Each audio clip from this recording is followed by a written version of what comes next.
everyone. I hope y'all had a wonderful weekend. The weather was crisp and cool, but at least it was pleasant, right? So no more snow and precipitation. But thank you, Daniel, for allowing me to kind of share and continue this conversation with Atomic Habits. I mean, we started the week last week with you know, the power of Atomic Habits, where we're trying to get 1% better every day. And then we kind of moved into your identity as it emerges from those habits. And then also the 4 laws to kind of build those better habits. And then in chapter 4, we talked about bringing some awareness to that. Well, today, here we go. We are ready to actually start the new habit. And what's great about this is because the tips that we're going to get here make it so much easier.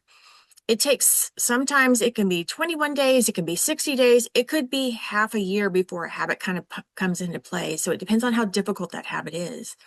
But chapter 5 talks to us about the best way to start that new habit. That first law, we've made it obvious, right? So now that it is an obvious thing that we want to make that change, we can start to implement that. So most habits stem from a lack of clarity or a lack of motivation. I want to exercise more. Well, what does more mean, right? So as real estate agents, we're oftentimes like, I want a big yard. What is a big yard? I mean, if you're from New York City moving into Dallas, Texas, anything bigger than a postage stamp or any yard at all is going to be a big yard.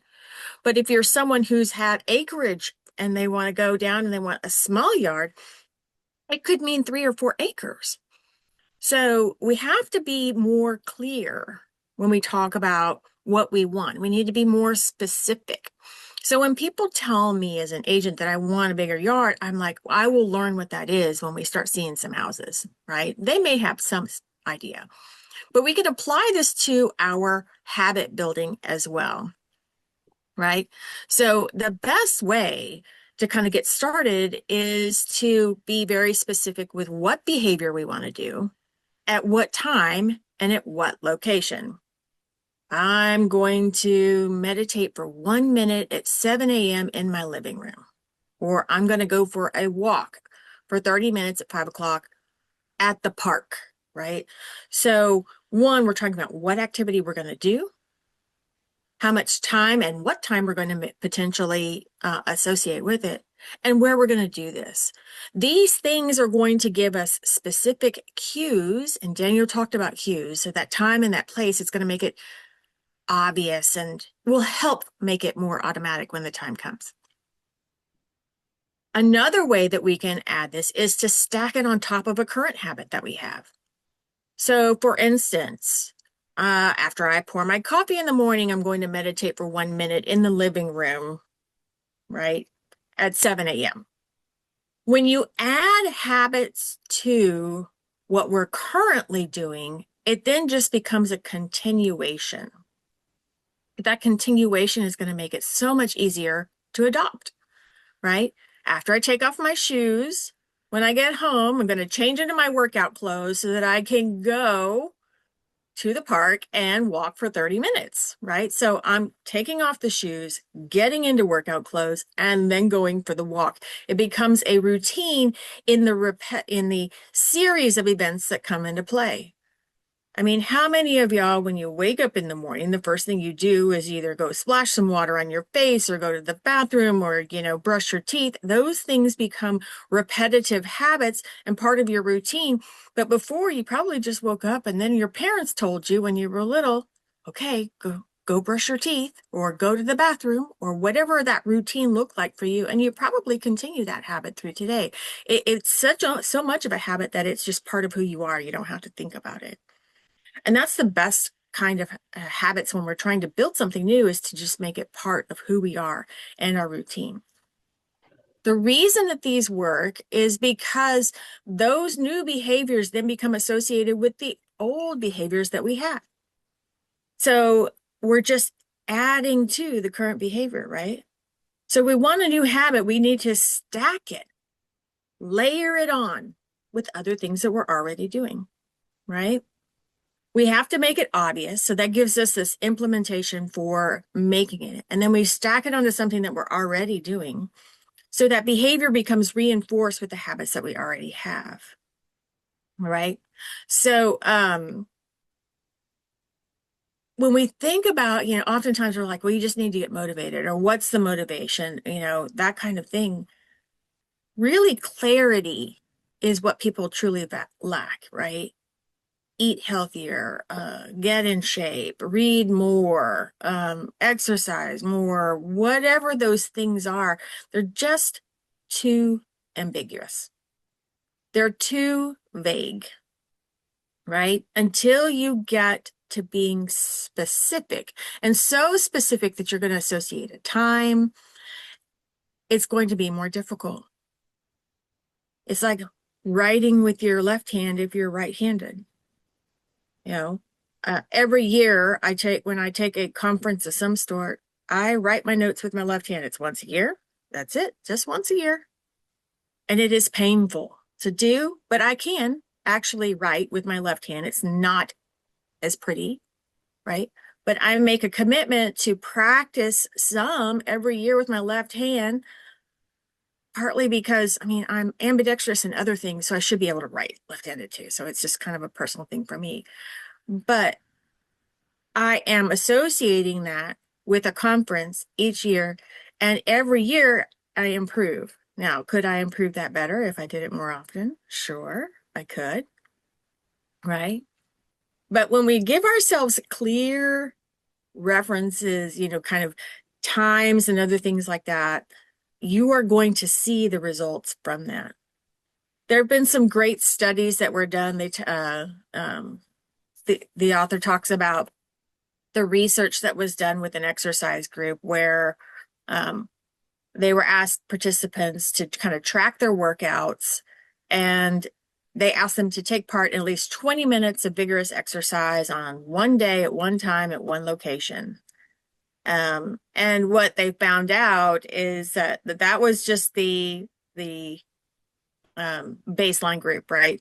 I forget the word that it means. That's where we're starting. And then they had a group that, the first one was just exercise. The second one was pick a day, place, and time. And then the third one, right, was asked to actually put some intention behind it.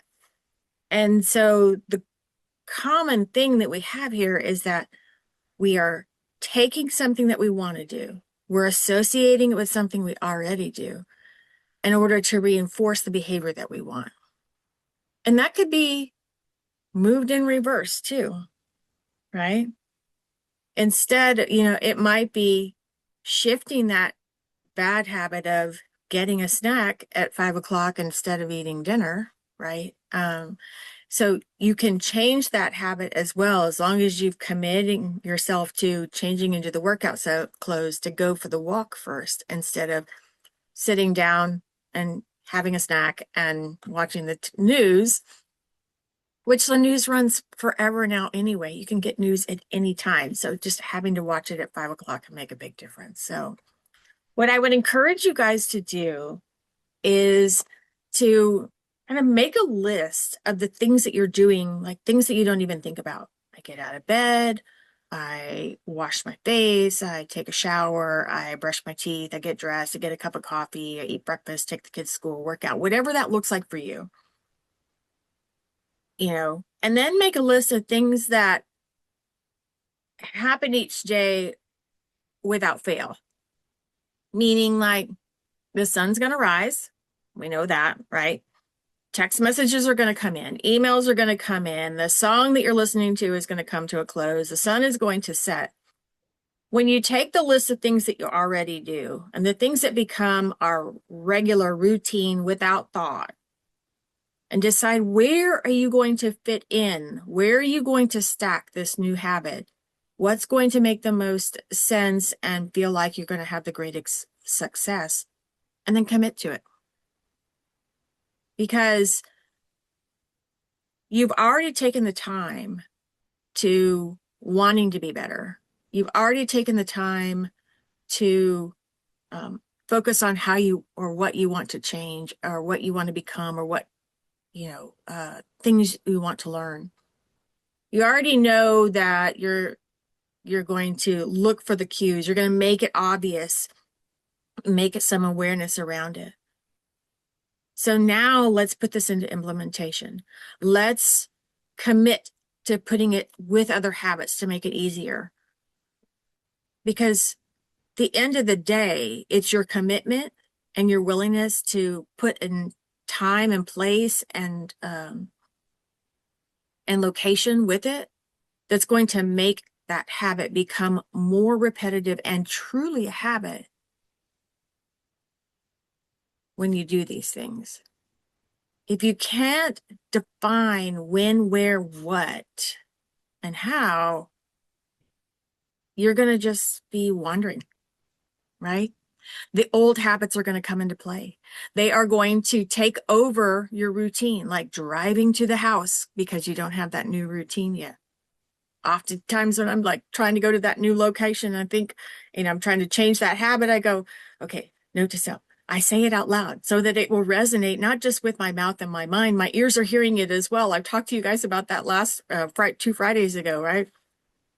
When you involve your whole consciousness and your whole body into it, it's going to become more a part of you.